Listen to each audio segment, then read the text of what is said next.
Welcome back to the Four Lakes Church of Christ, meeting here in Madison, Wisconsin. We're so glad to have you with us for our midweek Bible study. Today we're continuing in our study of the book of Judges, so we want to invite you to be finding a Bible of your own and turning with us to Judges chapter 18 in just a moment.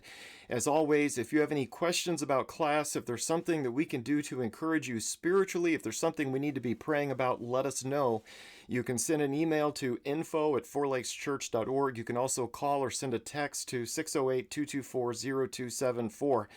By way of very brief review, the judges were basically avengers sent by God to deliver his people from oppression. We also want to point out, as we do each week, that there is a cycle in the book of Judges, starting with peace and prosperity. The people, though, forget God because things are going so well. They drift into sin and oppression.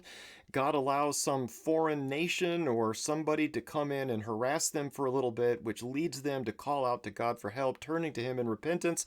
God then sends a judge as a response to those prayers, and that judge in turn makes things right. And that brings us back to the peace and prosperity. A key verse in the whole book is at the very end. This thought is repeated a few times throughout the book. But Judges 21:25, in those days there was no king in Israel. Everyone did what was right in his own eyes. So they really didn't care about the law. They were just doing what they wanted to do. Also, by way of very brief review, we've now looked at nearly all of the judges, the first 12 at least. We're now down to the two appendices to the book. With no apparent connection to each other, two separate stories here, except they took place during the days of the judges. So we have Dan and the idols of Micah in chapters 17 and 18, and then we have Gibeah and the Levite concubine in chapters 19 through 21. As we noted last week, we don't have a timeline on these. These could be plugged in anywhere as far as we know. They just take place at some point during the time of the judges. So up to this point in the book, we focused on the judges themselves, the leaders that are brought in by God to set things right. But now we're looking at a couple events that happen among the people. And so last week we looked at Dan and the idols of Micah. We learned in chapter 17 about a guy from Ephraim by the name of Micah. This guy had stolen 1,100 pieces of silver from his mom. He overhears her cursing whoever took it, and so he returns it, and instead of condemning him for stealing it in the first place, she gives it back.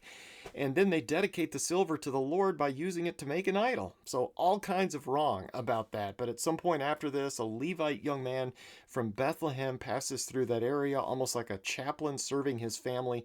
He's brought on the staff, so to speak. And so Micah promises this young man a decent living and a place to live and food and clothing and all that. And that young man accepts the offer. So we have some kind of do-it-yourself religion going on up north. So this brings us to what happens next. And let's start this class by taking a look at Judges 18 verses 1 through 6. Judges 18, 1 through 6. In those days there was no king of Israel, and in those days the tribe of the Danites was seeking an inheritance for themselves to live in, for until that day an inheritance had not been allotted to them as a possession among the tribes of Israel. So the sons of Dan sent from their family 5 men out of their whole number, valiant men from Zorah and Eshtaol, to spy out the land and to search it. And they said to them, "Go search the land." And they came to the hill country of Ephraim, to the house of Micah, and lodged there. When they were near the house of Micah, they recognized the voice of the young man, the Levite, and they turned aside there and said to him, "Who brought you here? And what are you doing in this place? And what do you have here?" He said to them, "Thus and so has Micah done to me, and he has hired me, and I have become his priest." They said to him, "Inquire of God, please, that we may know whether our way on which we are going will be prosperous." The priest said to them, "Go in peace, your way in which you are going has the Lord's approval." Well, as best I can tell, the tribe of Dan was originally given a piece of land along the coast of the Mediterranean Sea, pretty much straight west of Jerusalem. However, they were constantly getting harassed by the Philistines, and so they were never comfortable there. Ultimately, they failed to trust God to get it done. And so in this passage, they go looking for something a little more peaceful, a little easier to conquer. They're looking for the easy way out. And what they find is up north of the Sea of Galilee. So they're looking around on the northern edge of Israel. So in verse 2, they send 5 men out as spies. They end up passing through the land of Ephraim, and they land in the home of Micah. So this is the guy we learned about last week. So these two stories are intersecting here. As they're there at Micah's house, they apparently hear a familiar accent or a dialect. So maybe as they approach the property, as they come up on that land, that they hear something. and they recognize the voice of the young man as being the voice of a Levite. I know, of course, here in the U.S., we have a number of regional accents, don't we? And so, here up north in Wisconsin, we might hear someone with a certain accent, and we might recognize that person as maybe being from Tennessee or New York or California, and we can kind of start to make some assumptions or maybe some judgments. And so the accent doesn't match what we might expect to hear around here. Well, that seems to be what's going on in this chapter. And so they ask the young man, "Who brought you here? What are you doing in this place? What do you have here?" And so again, this young Levite doesn't really seem to belong here. He's out of place. They want to know more about this. What's up with this? Well, they find out he's a priest, and then they want to know whether this mission to find a new land will be successful. And I just want us to notice here, as far as we can tell, the priest doesn't pray to God on this, does he? He doesn't approach God, as far as we're told. I'm not saying he didn't. I'm just saying we don't know about it. But his response is he reassures them that God does, in fact, approve of whatever it is they're doing.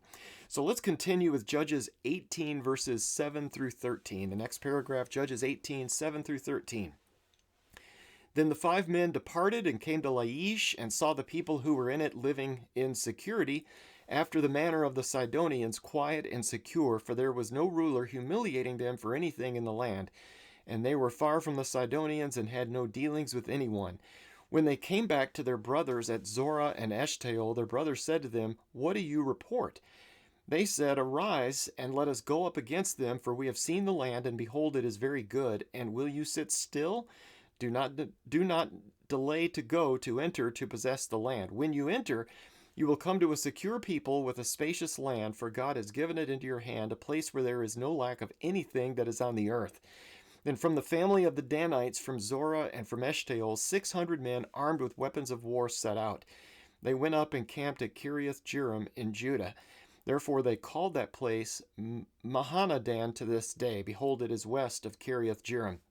They passed from there to the hill country of Ephraim and came to the house of Micah.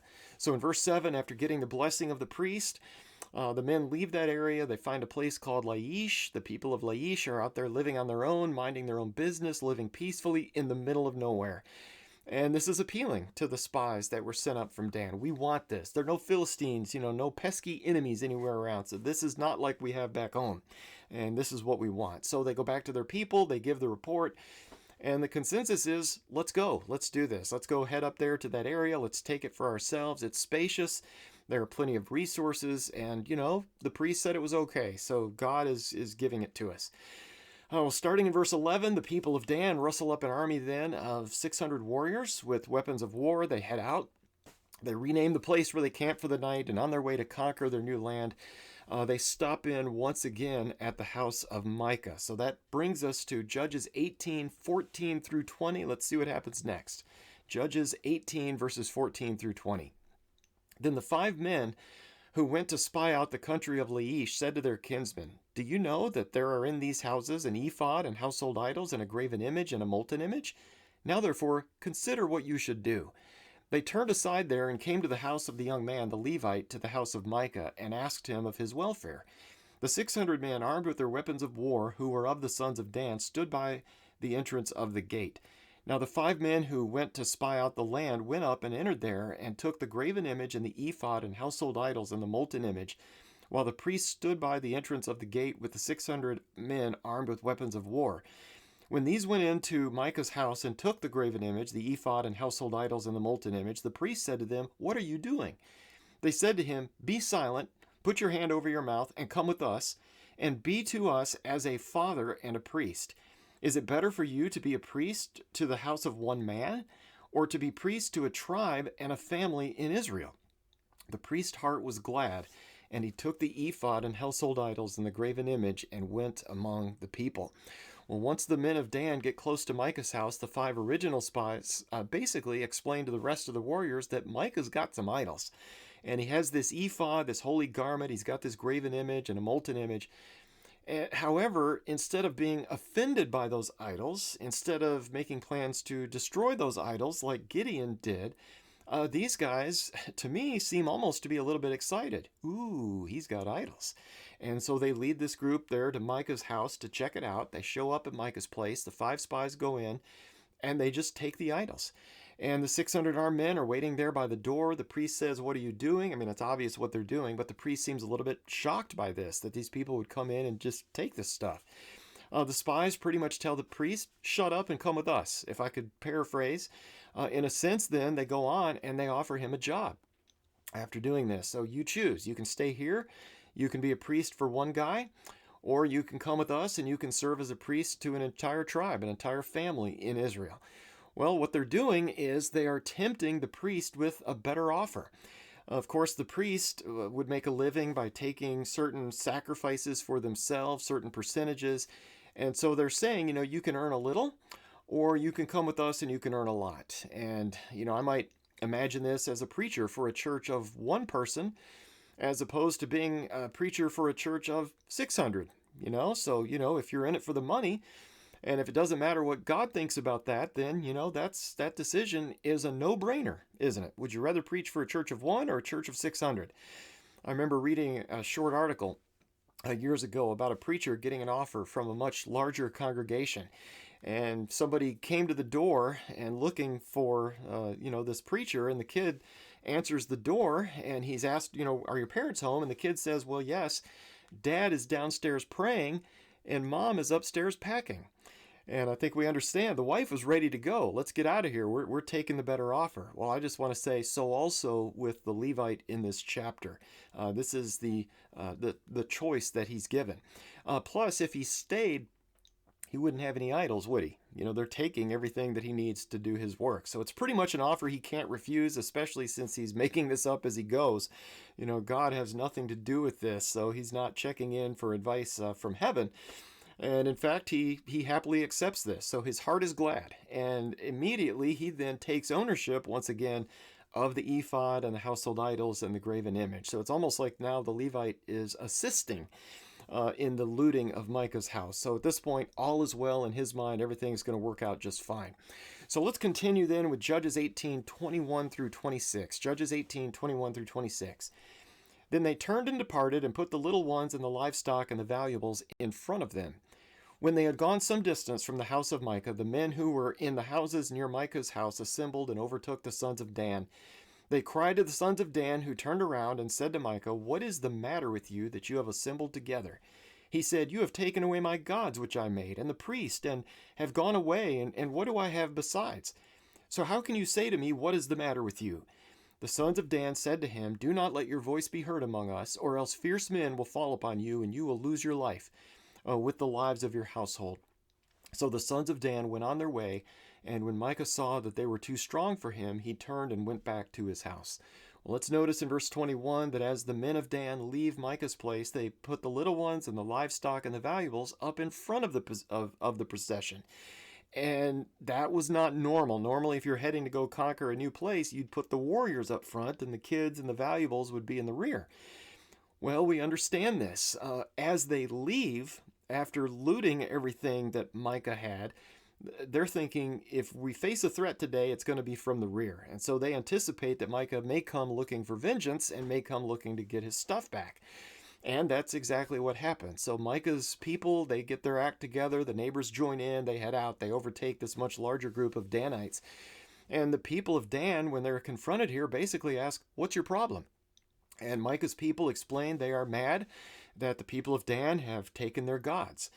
And if it weren't so sad, that would be at least a little bit funny, wouldn't it? I mean, if I make my own gods, then those gods are susceptible to being stolen. And we need to think about that and ask ourselves, what good is a god that can be stolen? And of course, the answer is it's no good at all. But according to Micah, the people of Dan have taken everything that's important to him, and that's why he's come out to confront them again. Well, in response, the people of Dan basically tell Micah to either shut up or die. You've got a question, you've got a situation here, you've got a decision to make. You can shut up or you can die. And at that point, Micah gives up and he turns around and he heads back home. So let's continue then with Judges 18:27 through 31. Judges 18:27 through 31. Then they took what Micah had made and the priest who had belonged to him and came to Laish, to a people quiet and secure, and struck them with the edge of the sword, and they burned the city with fire. And there was no one to deliver them, because it was far from Sidon, and they had no dealings with anyone. and it was in the valley which is near Beth Rehob, and they rebuilt the city and lived in it. They called the name of the city Dan, after the name of Dan their father, who was born in Israel. However, the name of the city formerly was Laish. The sons of Dan set up for themselves the graven image, and Jonathan, the son of Gershom, the son of Manasseh, he and his sons were priests to the tribe of the Danites until the day of the captivity of the land. So they set up for themselves Micah's graven image, which he had made, all the time that the house of God was at Shiloh. Starting in verse 27, we now have the conquest of Laish, and it's almost a little bit easy to feel sorry for these people, isn't it? I mean, here are these people living in peace, things are going well, they're prospering, they've got everything they need. And these warriors from Dan, they come in and they kill everybody. And then they rename the city Dan as they rebuild it. And one of the first things they do in verse 30 in the rebuilding process is to set up the graven image that they'd stolen from Micah. So they set up the priesthood, they get all the idols up and running, whatever that means, and we have some names given. And at first I was thinking, well, maybe one of these might have been the young Levite, and maybe not, I'm not sure. It seems that these might have been some of the main characters, like this family led as priest over a longer period of time. And I think the author of Judges is saying, perhaps you know these people. So this is the background to this family. And they do this until the captivity of the land. And since they're up north, I'm assuming this would have been the Assyrian captivity in 721 BC, since these people are up there in the north. Well, at the end, in verse 31, we find that Micah's graven image remained in Dan all the time that the house of God was at Shiloh. And I just think that's interesting because it seems to imply that somebody was perhaps still maintaining the tabernacle. If you remember, the tabernacle was a tent, and it was a tent of worship designed and built by Moses, obviously designed by God, but Moses is the one who coordinated the building of it according to God's plan. And we don't read about the tabernacle in the book of Judges until right here, which I think is kind of interesting. So the tabernacle was not really a feature during the time of the Judges. They didn't really care for the most part, almost like it's an afterthought. And so again, for the most part, most people did whatever they thought was right in their own eyes. But I see this reference here to the tabernacle, and it seems to me at least that there might have been at least a small number who remained faithful to God that we just don't know about. And we're going to see that in the book of Ruth, which also happened during the time of the Judges. But I mean, the highlight was chaos. I mean, the nation as a whole during the time of the Judges was in absolute chaos. But we have this little glimpse that the tabernacle was still there. And I think that's just a little bit of a little glimmer of hope for us. Well, this brings us to the end of Judges 18. The next section comes in the last 3 chapters, Judges 19 through 21. So we're at a good stopping place, which is convenient for us. Because we need to take a break for the next 2 or 3 weeks. I hope to head down to Tennessee for the Freed-Hardeman University Bible Lectures. That's on the life of Christ in Matthew. And I'll be camping down in Tennessee for the first week of February. I checked on my campsite reservation earlier today. The entire state park is closed because of the ice and the snow, the freezing weather they've had down there. So I don't know what's going to happen. The warmest temperature this entire week will be on Sunday. It's going to be 33 degrees, so 1 degree above freezing the day I'm supposed to arrive. So I have no idea what to expect, but Freed-Hardeman Lectures the first week, and then I'll be taking the scenic route home through Michigan's Upper Peninsula, doing some camping along there, and the North Shore of Minnesota up north of Duluth. And so we're going to have some guest speakers, in a sense, over the next 2 or 3 weeks. If you get your notifications for this class by email, you're fine.